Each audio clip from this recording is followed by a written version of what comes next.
کتابیں پڑھنے کی کوئی ضرورت نہیں، ہر چیز تو انٹرنیٹ پر موجود ہے۔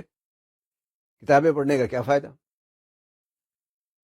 کتابیں پڑھنے کی کوئی ضرورت یا فائدہ ہے کہ نہیں، اس پر بات کرنے سے پہلے میرا آپ سے ایک سوال ہے۔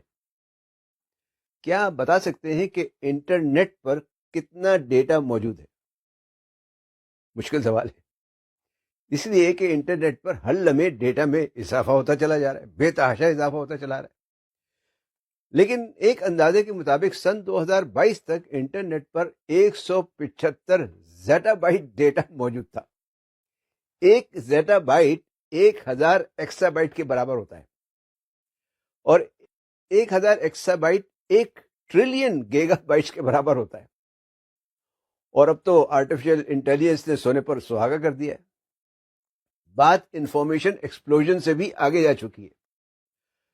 اسے تو اب انفارمیشن کا بگ بینگ کہنا چاہیے، اور آج کے لیے انفارمیشن ہم اپنی جیب میں لے کر گھومتے، جب ضرورت پڑتی ہے جیب سے نکالا، ہاتھ ڈالا جیب میں اور اپنا اسمارٹ فون نکالا اور سیکنڈوں میں اپنی مطلوبہ انفارمیشن حاصل کر لی۔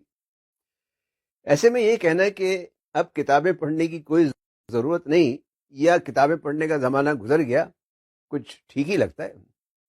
لیکن کیا واقعی ایسا ہے؟